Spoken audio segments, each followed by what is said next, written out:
And we are live. I'm here with Susan Slaughter. And how you doing, Susan? I'm doing really well. Just got back in town from the West Coast. I'm back home in Miami. How about you?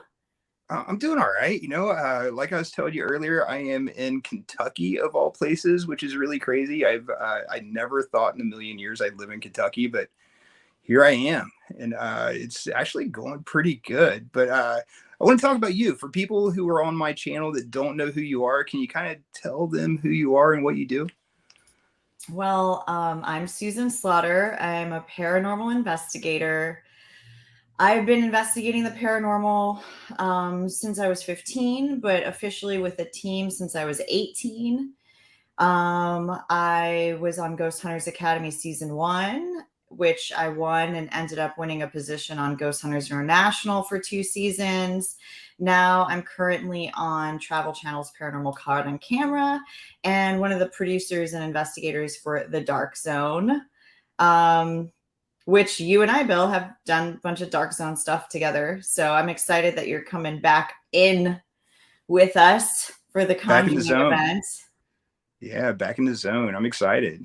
Me too. I've had some pretty cool experiences investigating with you at the Lizzie Borden house, and it was just nice having someone that like works the camera, but also like you're both production minded and paranormal minded. It's really nice to have that. So I'm Yeah, looking so are you forward to though. having that again on the team. And every time we do another event, everybody's like, "Is Bill coming back?" And they were really bummed that you weren't part of the Queen Mary event. So of course we had to bring you back in. Are you kidding? Yeah, I'm totally stoked about it. I'm excited for sure. Um, so I want to talk about what you do with Paranormal Caught on Camera. For folks that haven't watched that show, what's it like? What do you do? So what Paranormal Caught on Camera is it's just a hub of, different paranormal videos that stem from crypto videos, very like ghost, captures, UFO sightings, extraterrestrials, like the all encompassing world of the paranormal. Videos get presented to me, and based on my experience or expertise in the field, I comment on what's happening.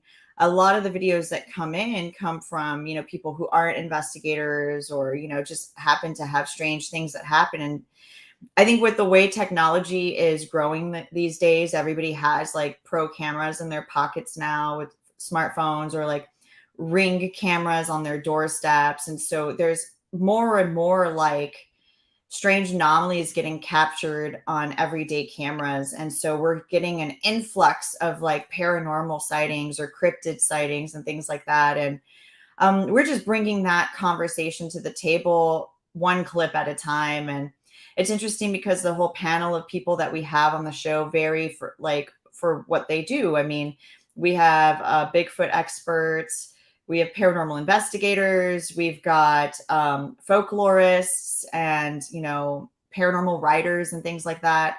So it's kind of like a handful of different folks, and we all have different interpretations of what get presented. A lot of the times people question like, what do you think about these clips? Because some people like can't believe some of the things they see, and it's really not up to me to debunk what we see. It's more just like bringing up the topics that we see in the clip. So like, I must say that some of the stuff that come to us are like nuts. Like I've never seen anything like that happen in my life. So of course it's good to be a little bit skeptical, but at the same time, it gives me the opportunity to talk about things like poltergeists or Right. extra dimensional beings, Yeah, yeah. So I, or I have to ask Susan. strongman. It's killing me. Like, I just want to know: is there anything that you've actually run across that's just like mind blowing? Like, you just were like, "Oh There my are god, some that is legit." there are a few that really stick in my brain from a couple of seasons, mostly because they speak to personal experiences. And I'm like, I saw that, like I've seen something like that. I could relate to it. And because of that, it seems really real to me. Like I remember there was this like glowing, globular looking, like kind of jellyfish thing. I know that sounds crazy, but it was seen in the mountain of Peru. crossing a highway where like all these semis were coming, like going 60 miles an hour. And this was like kind of at nighttime. And so as this thing crossed over the highways, you would think it to like, if it were a bag, you know, like, because sometimes there's kind of like, you know, ethereal and like see-through-ish. And so we're like, maybe it's a bag floating, but it's like every time a truck would come through, you would expect the bag to move or something. But it just, it literally defied all logic, you know. And I've seen strange things like that, like strange light anomalies that almost seem like some sort of like bio creature, Luminescent like kind of thing. some sort of like bio UFO type thing, or you know, it was just really weird. But lately, I mean, a lot of my experiences are not your typical ghost experiences. Like I've seen, like my personal experiences defy like logic, space, and time, and I just, you know, I keep trying to investigate to understand those things. And the only arena that I really get any understanding of what I've experienced in my personal life, you know, it is from me developing my own spiritual beliefs based around that. And I think that's where, like, one of the things I'm really excited about the Conjuring event is I get to work with Andrea Perrin, who is, her and I are very similar in how we view the supernatural. And she talks about celestial beings and interdimensional, you know, type, you know, energies and things like that. And that's like the way I see the paranormal too. Yes, there are ghosts, but those are the ones that I have to look for ghosts to capture evidence of that. The things that come to me on a regular basis are not necessarily like human spirits. So I think that's why I love doing paranormal caught on camera, because it's such a array of just like bizarre, strange things within the paranormal umbrella, you know. Yeah, I yeah, think it's you really you cool. resonate with that too, because you and I have had conversations like about esoteric subjects and like how energy works, and you know, manifesting things through magic and intention, and understanding how to utilize certain like variants of energy to manifest shit. We've had these conversations, but Yeah, yeah. I actually hooked up with the Church of the Occult here in Kentucky, and nice. it's a legit church. They have like a leader kind of person, and like it's so cool. These people are like nicest people ever, and they allowed me to go to an actual exorcism that they did. I don't think they really want me to say too much about how or what happened, but Hmm. it was really mind blowing. Like I had never experienced anything like that before, and this person that was possessed went through a physical change. Like I watched it, I saw it all happen, and when she was done, she definitely was much different than she was when she started. It was pretty darn cool. So I'm kind of sold on the whole magic thing, you know, like we've talked about before. But yeah, it's kind of crazy, man. Like intentions, you know what I mean? Like Yeah. when you have like a certain intention, that's magic. Hmm. I don't know if people realize that, but if you have like a certain intention and you like push that intention out into the world, and you continue to push that, like to me that's magic, because that's what Yeah. magic is, right? Like intention. Yeah. I think it's all like the more you focus in on what you want and you start creating the reality around you to get that, to make it accessible, you know, that does everything, you know. And you could call it being, you know, ambitious, you know, when you like hone in on an idea, but it's like when you start utilizing the energetic and universal awareness around you, how the universe actually wants you to get what you want, regardless of on what spectrum of that is, you know, like, oh, like you could be a serial killer that wants to kill a million people before you die or do awful things. And if you obsess about it, you do everything, you know, in your power. The universe is neutral. It will align you with that goal. And on the flip side, if you want to make $1 million, you know, if you obsess about it and you find ways to do that, it's going to align you to that goal. And love, success, health, even people that, you know, terminally ill, you know, I feel like people really can, they just have to know how to work with the energies about that. And I mean, I've seen some people really turn around their lives with just pure intention and focus. laser focus. Yeah, yeah, definitely. So I want to talk about the first investigation and the first kind of thing we did with the dark zone. We went to the Lizzie Borden house, the actual bed and breakfast where Lizzie Borden um, was thought to have killed her Her stepmother and stepmother father. and father, yeah.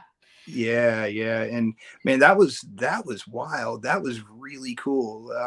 I have to say, my favorite part of that whole investigation was when we went to the Maplecroft. And I think that if you wanted to communicate with Lizzie's spirit, you went to Maplecroft. And there were certain ways you handled communicating with her in order to get any type of interaction. Because, first of all, I mean, I think it's like call her Elizabeth, not Lizzie. Lizbeth, And right? Wasn't it like or Lizbeth or Lizbeth, right? yeah, Lizbeth. right? So it's like you call her proper and you respect her. And then you also kind of admire her for like being the kook that she was never able to be and that she became. And then we started really getting a lot of like the information of what was going on at Maplecroft. What was crazy, and when we did that investigation around the Ouija board with Stacy, we started picking up information of spirits within the home, but none of them had to do with the Bordens. It had to do with later incarnations of people that had lived in the home, giving us actual um like years that they lived there, their Some names. initials. Yeah. Yeah, it was nuts. And I was like, those are the spirits that want to speak at that house. It doesn't make it any less haunted. It's just, you're trying to communicate with the wrong homeowners. So fast forward to the 50s and 60s, there's a whole slew of people there that would love to communicate with investigators, until you go up to the attic of that house, which it has this whole like weird kind of, I don't know, I picked up like a weird like sexual undertone up there. But yeah, I think that was a lot of fun because also the interactions that we had with people who watched the investigation, for those that are familiar with the dark zone and the events that we've done, um, you guys get to interact with us. You get to ask EVP questions. You get to tell us where to go next. You get to tell us if you see something in a room that we're not in. You get Yeah, to, that's the cool thing about these live investigations, Susan. yeah, People really get to be part of it. They get to like really communicate with us on the fly. They can like basically ask us. We're kind of like their minions, right? We're like little right. puppets, right? So like they ask us to do something, we just basically do it within Hmm. within reason. Right. But that was really cool, and I've made a bunch of friends, and I still talk to them to this day because of that, and it was really cool to be able to interact with all those people in real time and have them help us. I thought And that was all of the stuff that we got, all the visual evidence, like the door opening on its own, that little doll moving, remember? Those were all things captured by people who were watching the event unfold live, like they were the ones bringing the evidence to the table. And oh my they're gosh, also Susan, the did ones you ever creeping see on us while we're sleeping in the rooms all night on camera. Because did you ever every see single those room had a pictures or freaking camera in it with audio. So God forbid you fart in your sleep. did you ever see those pictures of people who would have like 12 TVs lined up with like every camera angle possible and they were just like watching everything at once? Were they doing that with the dark zone stuff? I Yeah, mean, those are yeah. like, yeah, because the way we set it up is like we have a DVR system that you guys could access in real time. You could hear the audio. You could join the chat room. One of the best things that did happen because of that was like the friends that the dark zone has made and has brought together like people that are interested in the paranormal, where whole groups like have flourished because of it. You were mentioning the seance room, which is now just like an official chat room of the dark zone pretty much because they were there from day one. And they've been investigating with us and Yeah, it was interacting. crazy. when we did the original investigation at the Conjuring House, the first live feed, it's been like 2 years now, which is crazy. But Yeah. the first time we did that, um, people just like created the seance room so they could have a place to chat about what we were doing. And it was awesome. And it really brought a community together, you know, and we talked about that earlier. Like what the Dark Zone seems to be doing is creating a community where people can like talk about these things that they're totally into and have a place to chat about what they're really in love with when that's the paranormal. I think that's the whole idea behind the dark zone, was to kind of create this inclusion within the paranormal community, because now we're starting to notice that um, there's a bit of a segregation in like terms of paranormal people. It's like TV people hate on, like TV investigators hate on the YouTube investigators, and then the writers and documentary filmmakers hate on television, and then it's just, and then the ground investigators, the ones that aren't on anything, just hate on anything like that's televised. And it's just like, there's like such a, like, it's kind of getting clicky. And so like the dark zone was like, let's get something that's completely independent, that we make our own content with investigations, around investigations, even documentaries and things like that, and just keep it just without all the tags attached to it, and we invite people from all arenas. I mean, we have YouTube investigators, we have documentary filmmakers, writers. We're starting to little by little encompass like other arenas too in the dark zone. Outside of just like ghosts, we're kind of going into the other fringes, kind of like I have been doing with Paranormal Caught on Camera, because it is a conversation that I find that most people that are into the paranormal, they're not just into ghosts, they're interested in all the other things as well. And so I'm really excited. I think that our segue into including things like extraterrestrials and UFO is going to happen over Halloween weekend when we bring Andrea on. A lot of people don't realize Andrea Perrin and her experiences in the house. And I just recently had a conversation with Corey Heinzen, who's currently owns the house, and what they think is going on. And hearing Corey and Andrea Perrin talk about what they're really experiencing these days at the house have absolutely nothing to do with like the spooky ghosts that have been portrayed in like the Conjuring films. And I think that's really Well, interesting. well, when I lived there for like 10 months or something like that. And then while I was there, we went from thinking that the Conjuring House was just a location where the parents had an extraordinary experience and dealt with some crazy stuff, to it almost feeling like, and Corey said this, he said it almost feels like Skinwalker Ranch, where like all these other things are happening in the peripherals. and Mhm. and we started trying to figure out like why these things were happening at the Conjuring House. Like what is it about that house that creates all this weirdness? And that goes for like Bigfoot's been spotted out back. Like there's been like Skinwalker-ish creatures seen around there. And so what we started doing is, I truly believe like magnetic fields or Yep. magnetic something has a lot to do with what we're experiencing.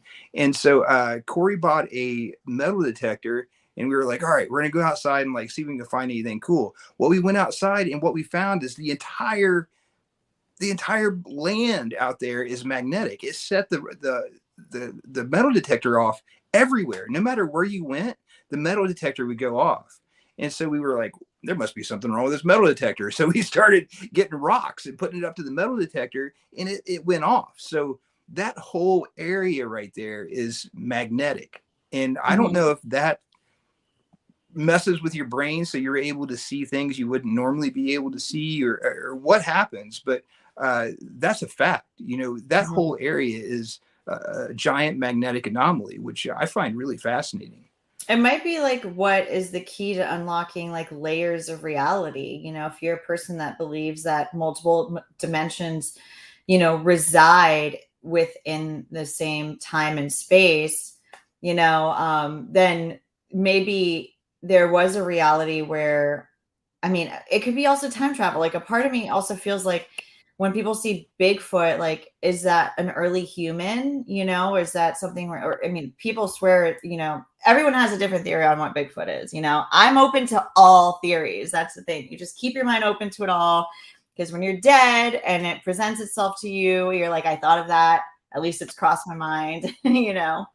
But yeah, the way that, I mean, Corey was saying that he's seen UFOs over the house, you know, things that he can't explain. And when you guys were there for the very first Conjuring, I mean, we opened the whole Dark Zone live thing at the Conjuring House. I wasn't there for that, but there was a moment when you guys were speaking to Jennifer and Corey, and there is like this kind of like shadow person that kind of came in. I know people debated like, oh, maybe it was, you know, somebody there or whatever, but I look at it and honestly, I don't see a solid person. You know, it looks shadowy to me. And I don't know if this is the experience that he's talking about, but he says that he thinks that the type of shadow people he's seeing in the house could potentially be like gray aliens or look like gray aliens or something of that nature. And then what Andrea Perrin says, like with her experiences and how everything that she has experienced within the home has led her down the path of being, I mean, she says that she can call UFOs and extraterrestrials into her presence and that she's a contactee and that, you know, there is a whole, like, you can literally shift that same storyline if you just extract ghost or spirit and add extraterrestrial into it. It's less the Conjuring and more the fourth kind, you know. And this is something that is not really spoken of because, you know, Roger Perrin says it best, like, the movies and what everybody has heard about the house is based on the Warrens' experience. And they have, as paranormal investigators, I'm going to just say it, you know, they had blinders on. I call them the Bible blinders because they only saw things within a certain text, you know, because one's a demonologist and only, you know, called things by like Christian demonic names. And the other one was a psychic who was a devout Catholic, you know, and called anything non-human demon, you know. And so when you start seeing like seeing phenomena through such like a small filter, you're really like losing out on the truth of what's happening at that, you know, location, the farmhouse. Right. And So so Susan, I got to ask, like, so you're going to be one of the head investigators when we do this Conjuring House investigation for the Dark Zone right. coming up on Halloween. What are you going to do different than the Warrens did? Because the Warrens are kind of like the OGs of paranormal research. Yeah, like they were the original, like media-driven paranormal people. What are you going to do different from what they did that's going to set you apart and hopefully get something that they didn't? You know what I mean? Well, first of all, I'm including people from other paranormal teams, you know, and other paranormal minds and thinkers that think outside of the box and different from myself. And that includes Mustafa Gattilori, Brandon Alvis, and Kristen Luman, and myself, you know. And I think another thing that's going to be different is, yes, the parents have been back to the Conjuring House. They have given tours on shows, you know, like most recently I saw was like Kindred Spirits with like Amy and Adam. And it was a great episode, but we never got to see the parents like interact with the energies in the house and investigate with them and have them there with us to approach it based off of their personal experiences. You know, it's kind of like they would invite the parents and be like, hey, what happened to you guys? All right, cool. Now leave. And like, now let's go into all the ghost stories from the 1600s. And it has nothing to do with, you know, what the parents really were like experiencing. Um, I mean, it's just, it kind of like, it's lost a lot of the experience, the parent family's experience. But I think also what we're going to encompass, which I think is going to be a little bit different for the Dark Zone, is we're going to look into the possibility of extraterrestrials. You know, I'm personally very excited to work with Andrea. Andrea right now is working on her own secret series. I don't want to say too much, but It's about celestial beings and her relationship with them, and how they're potentially extraterrestrial, interdimensional beings that come from other planetary solar systems and things like that. And if she can go to locations, I know she went out to Joshua Tree, I know she went to Roswell, and she can call these energies in, maybe this is the catalyst we need for her to like hone in on these celestial beings, as she calls them, to get insight on what energies were there. And I believe there's a dynamic with the parent family when you have like all these girls, like young girls that coming into themselves spiritually, that there is kind of like, I don't know, like a spiritual awakening all happening with every member of the family at once, that maybe calls these types of celestial beings, as she calls them, or paranormal experiences to happen around them. Right. I know that when you put certain people together, you could create a dynamic where the energies seem to kind of get a rise out of it. And just like some Right. people go into a building, they don't have any experiences at all because it's just not working with that energy dynamic in that space. But I think bringing back the family is going to be key to this, especially letting them kind of lead an investigation and asking the questions they've been wanting to ask, and also have all the gear there for them. It's, and not make it a psychic experience, because we all heard what happened when the Warrens went there, and how the parents were like they kicked the Warrens out of the house. They didn't like the way that they were handling it, and how they were spinning something, because the parent daughters have like such a fond memory of some of those energies, and coming in and antagonizing them, calling them demons, and calling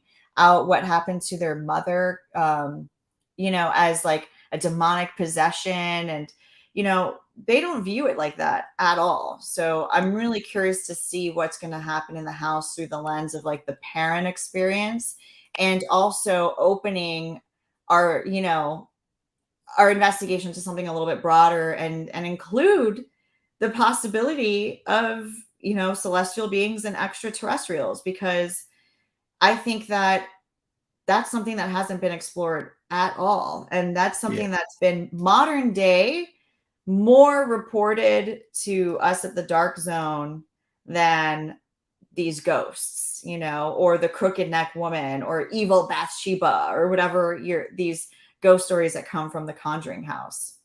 Yeah. Yeah. What about you? Um, What have you experienced there? I like, since you've been there so long, you were also there for the Dark Zone event too. So have you had anything that was like outside of the ghost realm happen? uh,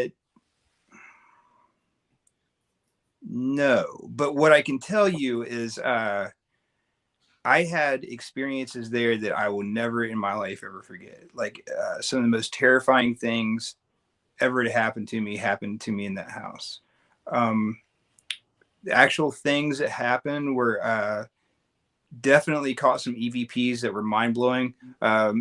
Myself and a guy named Joe, we were like sitting. This is one experience that kind of was really crazy. We were like waiting on someone to get there, and we were just kind of hanging out talking, and we heard and saw the door open that goes outside, and it opened, and we heard hello, clear as day, just like you saying hello. And we were like, oh yeah, she's here. So like we got up to open the door and see, dude, she was not there. There was no one there at all. And yeah, physically, the door opened, someone said hello. That was kind of like, what? And then another time I was down in the basement doing an EVP session, and caught a female laughing, clear as day. Like, I still have the EVP. Like, it was just this female laugh, like, I was like, what? So yeah, that happened.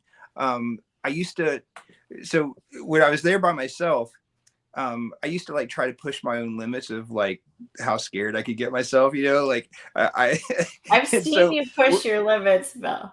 I've seen it. yeah, so like in the house you'll see, so like where we used to stay at, where I used to like live, was this like little area we used to call like the control room, and there's like a sofa there, and then like a loft where I used to sleep at and stuff.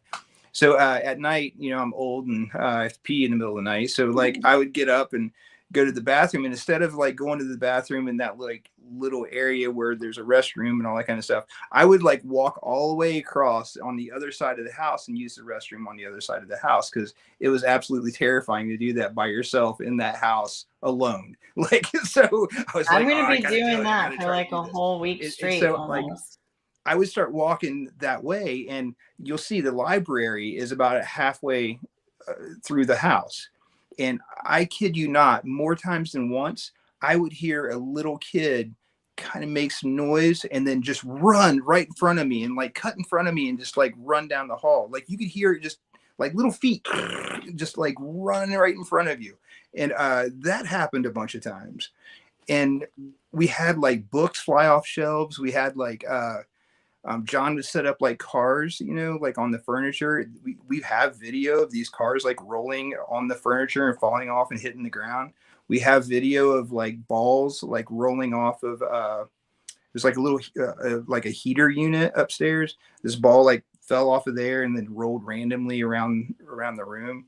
Uh, there was just so many things that happened to me while I was there in that short amount of time that there was no denying that that place truly has something going on. And yeah, I've got to say this. I haven't really said this publicly too many times because it's kind of, I don't know, I feel a little embarrassed by it sort of for some reason, but you know, people say I shouldn't be. So anyway, while I was living there, I lived there in the winter and I was there not all the time by myself because like Corey and Jen would come down and then John would come down, but I was there quite a lot by myself.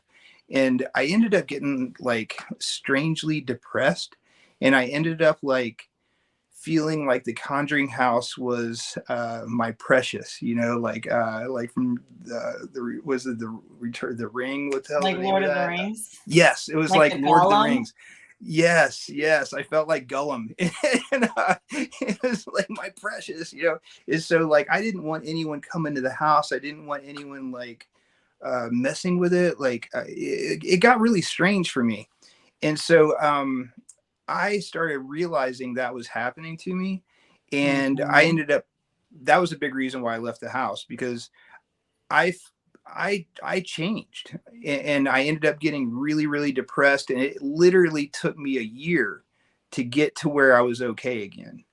And I wouldn't go back there for a long time. I've only been back there, I think, twice, maybe Well, three now you're times since coming I back left. again with us, so we're just Yeah. I, And I understand what you mean by that. There's some places that kind of tap into your vein, you know, and like um they get like people tend to get possessive over it because you start becoming addicted to the location, well, to the energies there, like a strange like um I know what you mean. I well, honestly like I get scared of that myself being there because I feel like I'm when I go on investigations, I open myself up super wide, you know, and right. Well, I'm going to be there for several nights in a row. I think it's really important to say that through the history of the house that I know of, the history that I know, uh, people who have lived there had the same experience as I did, and they also had the same exact patterns that I had. And so there was this guy who lived there a long time ago. I can't think of his name. He ended up like freaking out, killing himself down the road. Then later on, there was like I'm going to say, you know, a previous owner essentially put them into one room of the house and didn't go into the other side of the house. And this person essentially like did the same thing I did. It was her precious. So Mhm. she wouldn't touch or change anything in the main part of the house when someone in her family needed them to. I don't want to say too much because I don't want to make anybody mad. But like, long story short, this pattern that I had, or this thing that happened to me, was a pattern that has been seen through the house. And once I talk to Corey and I get the okay to talk about these things, I'd like to talk more about it someday. But this thing that happened to me has happened to essentially everyone that has lived there, including John. You know, John was there a lot with me, and John had the same kind of thing happen. He kind of ended up getting real depressed, and he didn't actually leave on his own. Corey had to sit him down and be like, man, this house is affecting you, and you might want to take a break for a minute Yeah. because the house will affect you. And I'm honest to God concerned for Corey and his family, and that's the truth. You think Uh, they're making the right decision by kind of passing the property off? um, I think for Corey and his family, it's the right decision because Corey's dealing with some personal stuff that he needs to focus on, and I'd rather him focus on himself, getting better, and taking care of his family rather than putting all his energy into the house. Because I love the dude, like he's one of my best friends I've ever had. He's great, and so I would rather him focus on him getting better than focus on the Conjuring House and trying to share this house with other people. I also need to say that he was one of the most amazing owners of that house you could ever have, because he went into that house with the thought that he wanted to share this amazing property with as Okay. many investigators as he possibly could at a price that they could afford. Because we were Right. going to places like, I'll just say it, Lizzie Borden. I'm sorry about the dog out here. Uh, so we would go to the Lizzie Borden house, and it would cost $1,200, $1,300 to stay the night there for a group. And that's just a ton of money for people like us. We're not rich, you know? So he wanted to do it to where people could afford to go there. So we all had this conversation, and we tried to figure a price that would be fair. We all came up with $125 per person per night. That's what he's charged. That's like staying in a regular hotel. Yep. And you're staying in one of the most, in my eyes, the most haunted location I've ever been to. How would you compare this location to Lizzie Borden, actually, now that we're bringing up comparisons? Like, do you think that, what do you think I could expect there? What would you say the differences would be? I think there's two ways to look at it. So, damn dog. Uh, there's two ways to look at it. So there's the Lizzie Borden house, the bed and breakfast, and there's also the Maplecroft house. So Maplecroft is truly haunted. The Lizzie Borden house, I truly haven't experienced anything in the Lizzie Borden house, the bed and breakfast, that blows my mind. But Maplecroft, on the other hand, that place is haunted. I'll never forget the Estes session that we did and the things that I heard. Yeah, yeah, I kind of remember that. Like, what do you think? Is that, are we allowed? Is it okay to talk about those things on here? I mean, well, that's another thing. The Dark Zone isn't edited for television, so it's, view at your own risk. I mean, I'm not gonna, when I tried to hold back the things that we're saying, um, when we're in that room in the top where I got the vision of like these two prostitutes, I'll never be able to unsee them. They're like burned in my head forever. It was like, it's so crazy. And the shit that we're saying was like so X-rated, and they're calling you out and like a whole thing. You better tell them. You better tell them. I was like, I'm not going to say it. And they were just like, say it. And then the looks of just it was like pretty gnarly. But yeah, I don't know if you remember something about dicks. I totally remember.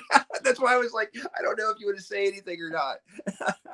I'm just gonna say that because if I say the whole sentence, it's just like I just feel so dirty saying it. It was so dirty. Right. And I'm But like, well, this is not, this is what the Dark Zone is. I mean, it's unfiltered, unedited, real time. We break the fourth wall all the time. You see our production for what it is. You get to know our camera operators, you get to know our right. producers. It's like everything is just there for the whole experience. The whole audience can see that. And I hate calling them an audience because really they just become the investigators as well, because there's going to be times where we're focused in different parts of the house that if one of the viewers are looking at the DVR setup, they're going to be able to see things happening in rooms we're not in. And so in real time, we're going to have like everyone becomes like a command central investigator.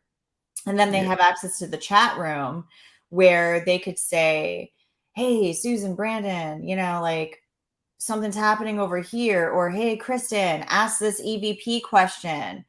And there are times when we're asleep and the cameras are still rolling in the house, Big Brother style. And if there's people watching in other, time zones around the world, which has been really useful because we get people from like everywhere tapping in, they're catching things while we're asleep, and then they're able to put it in the next day so we could review things like right away. If we didn't have this viewership, it would take us weeks to like look through everything. But then when we have like thousands of eyes watching, more opportunity to capture light anomalies, shadow people, objects moving, so I'm really excited about what the dark zone is doing in this arena. It's really taking paranormal reality to the next level. I think that this is the only way to do it as an independent platform, because otherwise you start getting taken over by networks, and we know how that goes. I mean, you work in production, what happens when networks start getting involved and like big production companies.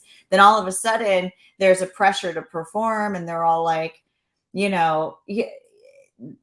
don't want to work in that arena anymore, and people they're not promoted to be authentic investigators when you start getting, big production companies and networks involved, and so there's a pressure to make things, happen for the viewer. And I'm not about that, Content.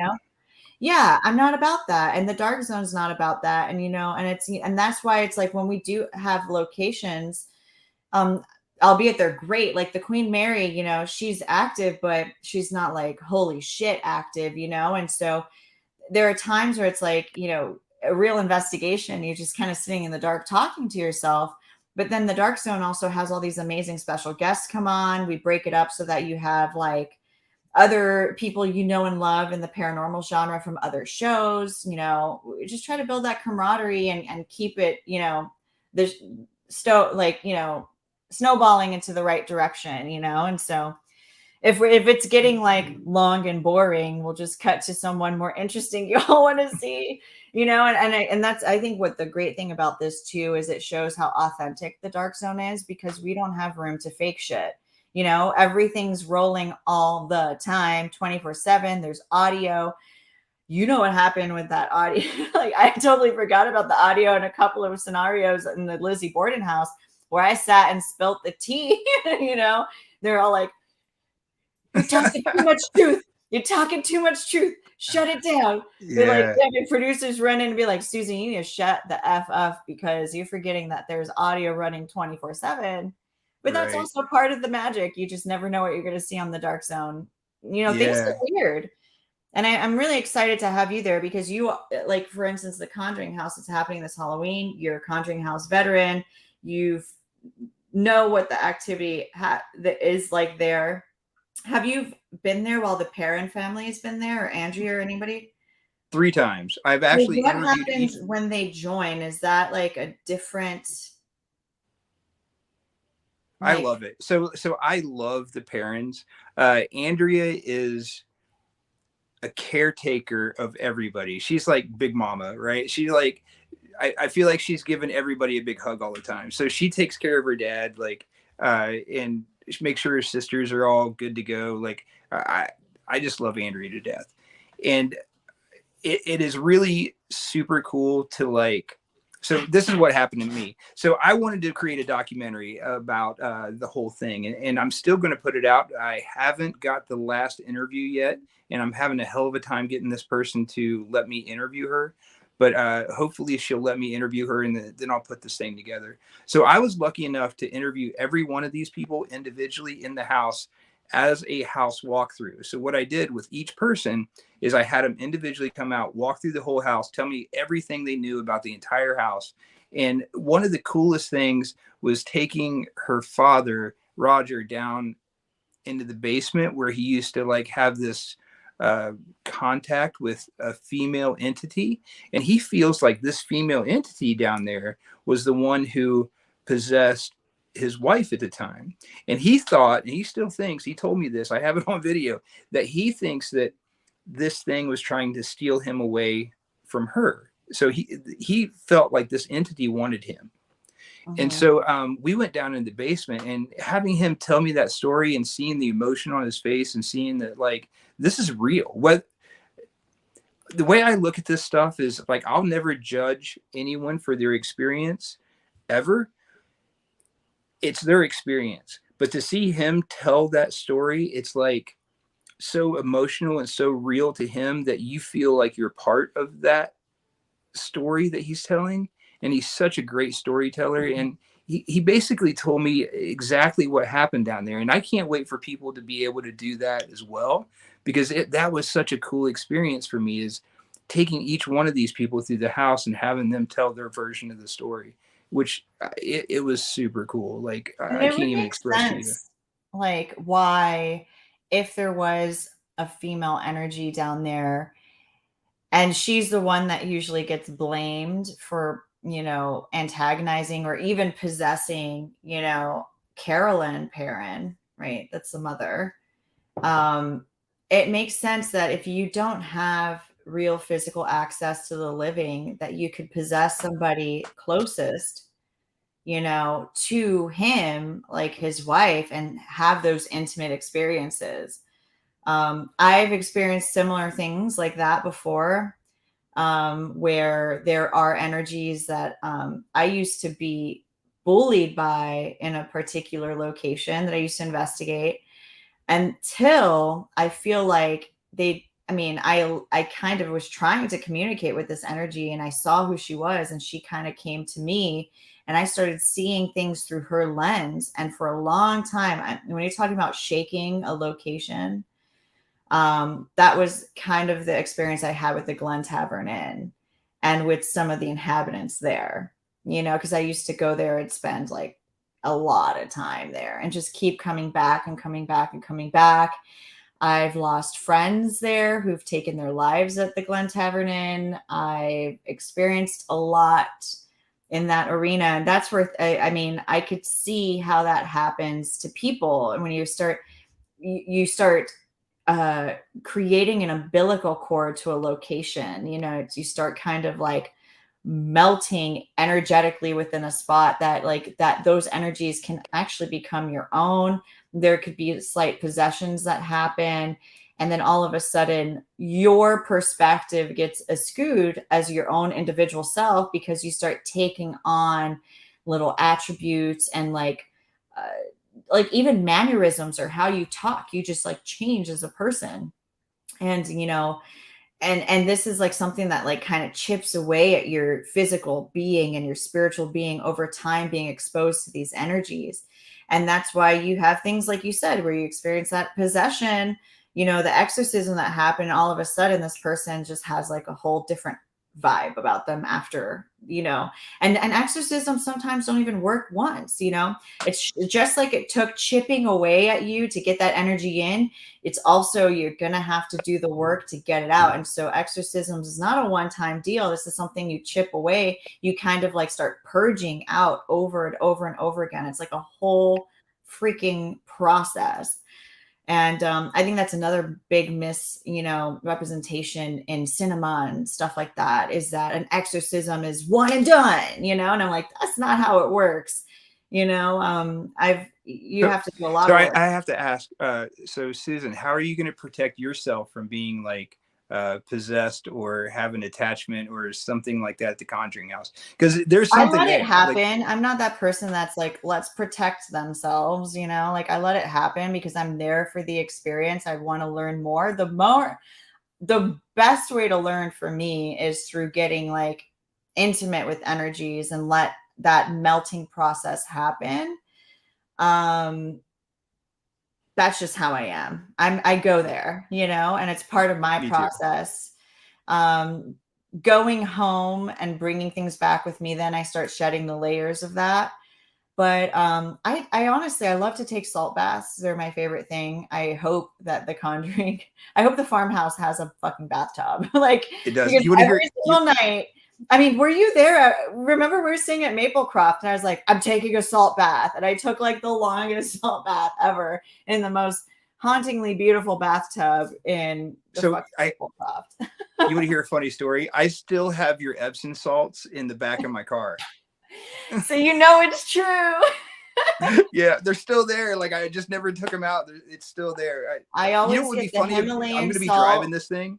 I'm totally Yeah. going to bring it, and you can use the same stuff that you use. That would be Please ridiculous, do, but yeah, or I just still have it. use it for yourself. It's a lovely experience, but I love to like, I have certain crystals I bring with me. I'll put them in the bath. I'll do the salt, the Himalayan salt, and I'll just sit there and allow. I feel like that draws a lot of the attachments out of me. If I do that every night after an investigation, it really helps. I like to burn candles, and just but I mean, I won't be burning I mean, some locations you really shouldn't burn candles. I mean, god forbid I burn down the Conjuring House, but like, Right. but I also meditate too, and I plan on doing a lot of, like, when I go into locations, I meditate. Oh, that's another thing. Speaking of medication, to like get rid of attachments after a night, I'll be straight up with you. The best way for me to like shut down a bit of a psychic, like cerebral psychic attachment, is to have a freaking beer and smoke a joint. I'm just gonna say it. It's fucking true. It's fact. I do that. I drink a beer, smoke a joint, take a salt bath, and do my crystal cleansing. That helps. I mean, you don't get drunk, and you don't like, Right. it's just, there's something about, I kind of learned this. I forgot who it was from, and I tried it, and it works. Somebody told me about this. So it's like the process of fermentation with beer, something like barley, that is like such a grounding beverage, you know.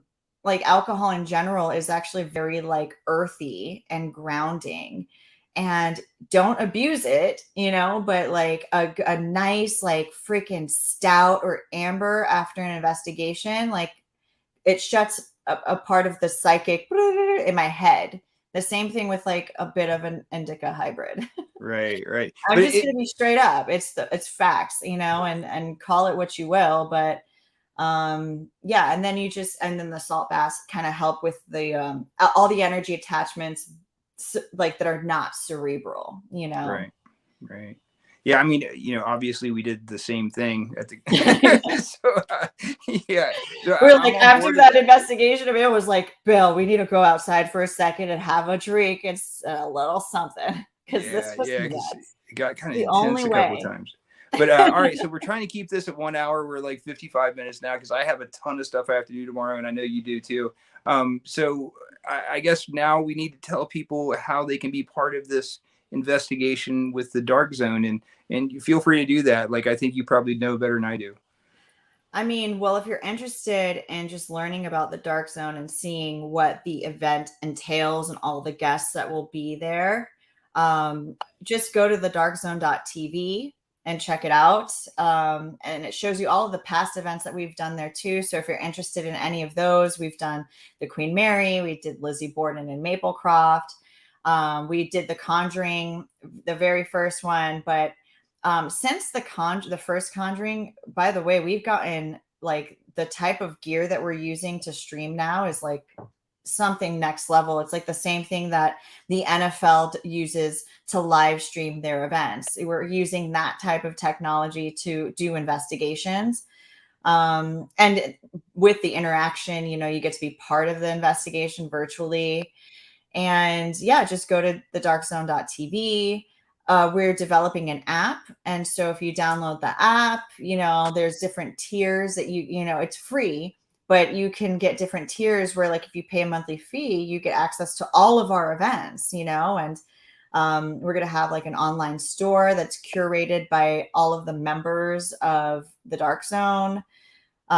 Chat rooms. We're going to be putting up like new series that are free to view. It's not necessarily a live thing that you have to do. Like I know the Haunted Mine is one of Kristen Lumen's projects. Like I do Hipster Haunts. So we all have things that we like produce and put out on that platform, and it's completely untethered to any type of network. It's just independent content in the paranormal sphere. And yeah, and you get to communicate with us there. You send us messages, we have conversations. But yeah, this Halloween, we are going to what's known as the Conjuring House, aka the Arnold estate, or the farmhouse, as the parents call it. and we're bringing the parent family with us. They're going to investigate with us. We're bringing other investigators from other local teams nearby who I know and love. Bill Brock's going to be there. And yeah, and some of your favorite investigators that you've seen on television. And we're all just going to come and just like meet with our minds and try to get down to the bottom of this and like honor the parents' side of the haunt too. And you know, I'm really curious to see, you know, if Andrea can, you know, show me some of these celestial beings, you know, because that's like right in my wheelhouse. So I'm like really hoping to connect with her. Her and I, we have a good rapport, but I've actually never met her in person. You know, we've only ever talked like via screen, and that's another thing. It's like we, even though I've never met Andrea in person, like her and I are so tight, and like I love her whole outlook, and you know, the dark zone and other viewers, like we bring people into this whole circle of investigators, and there's no gatekeeping, there's no clicks, you know, it's just real conversations about, you know, paranormal issues. And I'm Yeah. hoping to, you know, I hope that this one's going to be I think this one's going to be a big event. I'm really looking forward to it because I'm Yeah, working with some of my most favorite people. So, I including agree. you, Bill, I'm excited. So, what's your role going to be when you come out to the house? I guess I'm going to be running a camera, audio, and whenever Kathleen is done with us, I'm just going to investigate because this could be our last chance at the Conjuring House. Because, like I said, Corey is going to be probably selling it, and so I mean, it's on the um, market. right, I want to make the best of this. I want to get in there and do the things that I've always wanted to do. Um, I have actually tried everything that I could possibly think of in that place. Like Can we I've tried. contact aliens and extraterrestrials? Is that like No, but I the tried all of Crowley's magic. Like I brought in like magicians. it's haunted because of you, Bill? Let's Dude. just be real. You're opening portals and shit. Like, okay. And then Corey got legit mad at me when he found out. Like he found out because he bought me this book of like of spells from Aleister Crowley, and so he bought it for me, and then so I It's his started fault. reading them. Like, he was the So like I used them in there. Like I would use Crowley spells, and I would do all this stuff from Crowley, you know. And so anyway, when he found out I actually did that, he kind of yelled at me. He was like, "How can you do that in my house?" I'm like, "But dude, you gave me the book." I thought you were telling me something. Right, exactly. But yeah, let's kind of wrap this up real quick. If anybody wants to come and check out what we're going to be doing at the Conjuring House, definitely go to the darkzone.tv and get a ticket. This thing is going to be awesome. It's going to be probably one of the last times you're going to get to see all of us, including the Heinzens, together on Halloween at the Conjuring House. So it's going to be Yeah. pretty epic. I'm absolutely excited about it. Me too. And I want people to experience the dark zone style and experience. You know, if you love shows like Ghost Adventures or, you know, Kindred Spirits, Ghost Hunters, that's great. You could turn on a TV and have an edited version regurgitated at you, or you could be part of the investigation yourself, or you can have an influence on the investigators on EVP sessions. You know, you could ask questions directly to us. You could ask questions directly to all the guests that are there. And it just kind of, I felt like a lot of the time it takes the paranormal experience away from the viewer, where now you actually get to be part of the whole experience. And I think that's the biggest deal about it. And if you think about it as also like a paranormal convention, again, you could just sit there and listen to people talk and talk and talk. It's like, when do you get to interact with those individuals? And so I think it's like a paranormal convention mixed with, you know, a reality paranormal series, but you are involved, you know. And so I think that's the most important thing to push about the Dark Zones way of doing things. And that ticket price goes to paying for all the gear and people that are behind the scenes, because like I said, we hire the same people that broadcast the NFL live, you know, and they're doing that is not cheap. So, Right. Yeah. you know, and also being able to, you know, support other paranormal teams too that come and investigate with us. So, doing things like that, you're giving back to the paranormal community, all the people involved. we could buy gear specific for this event. And it's giving back to those teams, because you're helping fund Bill Brock and his cameras, and the deodorant he needs to buy at Target because he forgot to bring it. Or like me, the body wash that I forgot to bring at Lizzie Borden. Which, Definitely, that happened. All of that happened. It did. Yeah, But definitely did. just things like that. And it's like, if you support music, if you support film, if you support anything you're passionate about, you support the paranormal. We don't have a network backing us, and so you guys become our investors, and that's just plain and simple. You invest in the dark zone. And there are incentives for doing that. And once we get the app up, we'll be, recognizing people who do. And I'm excited for that to happen, because then we really get to like put everyone on a like a pedestal or a platform. So we see all of our real investors in the dark zone. So buying a ticket makes you an investor in independent paranormal investigations, and it keeps production companies and major television networks out of it, so we can be as authentic as possible. Yeah, and again, the dark zone is a community, and we definitely want everyone out there to be part of that community. And go to thedarkzone.tv, buy a ticket, come watch us at the Conjuring House over Halloween. But until next time, Susan, we are going to be gone for now, but we'll be back together before too long, and I'm excited. It's going to be a lot of fun. And thanks for watching, everybody. Our reunion, Bill. Yes, it's going to be awesome. You bring the joints, and I'll bring the beer. There you go. I promise. I got you. All right. Until next time, girl. Take care of yourself, and see you later, everybody. Thanks for watching. Thanks for watching. Bye, Bill.